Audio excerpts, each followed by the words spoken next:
লখনৌ এবার আইপিএল এর নিলামে রাহুলকে ছেড়ে দিয়েছে, তারা রিটেন করেনি।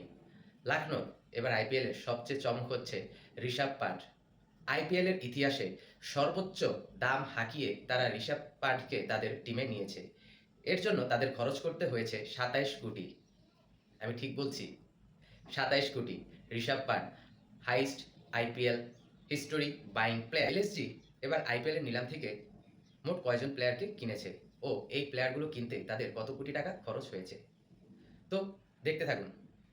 ঋষভ পান্ট ২৭ কোটি, আভেশ খান ৯ কোটি ৭৫ লক্ষ, ডেভিড মিলার ৭ কোটি ৫০ লক্ষ, মিচেল মার্শ ৩ কোটি ৪০ লক্ষ, এইডেন মার্করাম ২ কোটি, আকাশদীপ ৮ কোটি, আবুল সামাদ ৪ কোটি ২০ লাখ, শাহবাজ আহমেদ ২ কোটি ৪০ লাখ, সামার জোসেফ ৭৫ লক্ষ, সিদ্ধার্থ ৭৫ লক্ষ, ইয়বরাজ চৌধুরী ৩০ লক্ষ, প্রিন্স ইয়াদব ৩০ লক্ষ, আকাশ সিং ৩০ লক্ষ, দিগ্বেশ সিং ৩০ লক্ষ, হামপ্রীত সিং ৩০ লক্ষ, কুলকার্নি ৩০ লক্ষ, রাজবর্ধন ৩০ লক্ষ, ম্যাথিউ ব্রেট ক্রিজলি ৭৫ লক্ষ, আর্জুন জুয়েল ৩০ লক্ষ।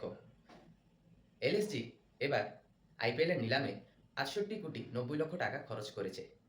তাদের মোট প্লেয়ার সংখ্যা হচ্ছে ২৪ ও তারা আইপিএলের নিলাম থেকে ১৯ জন প্লেয়ারকে কিনেছিল। তাদের লোকাল প্লেয়ার সংখ্যা হচ্ছে ১৯ ও ফরেন প্লেয়ার সংখ্যা হচ্ছে মাত্র ৫ জন। তো আমি এখন আপনাদের সাথে আমার বেস্ট 11 সিলেক্ট করব লখনৌ সুপার জায়ান্ট থেকে। তো চলুন আমি আমার বেস্ট 11টা আপনাদের জানিয়ে দিই। Mitchell Marsh, Aiden Markram, Nicholas Pooran, Rishabh Pant captain ও wicket keeper batsman, Abdul Samad, Ayush Badoni, David Miller, Shahbaz Ahmed, Ravi Bishnoi, Avesh Khan, Akashdeep ও ইম্প্যাক্ট প্লেয়ার মায়াঙ্ক ইয়াদব। তো আপনারাও আপনাদের বেস্ট 11 আমার কমেন্ট বক্সে অবশ্যই শেয়ার করবেন। আজকের জন্য বিদায় নিচ্ছি, সবাই ভালো থাকবেন।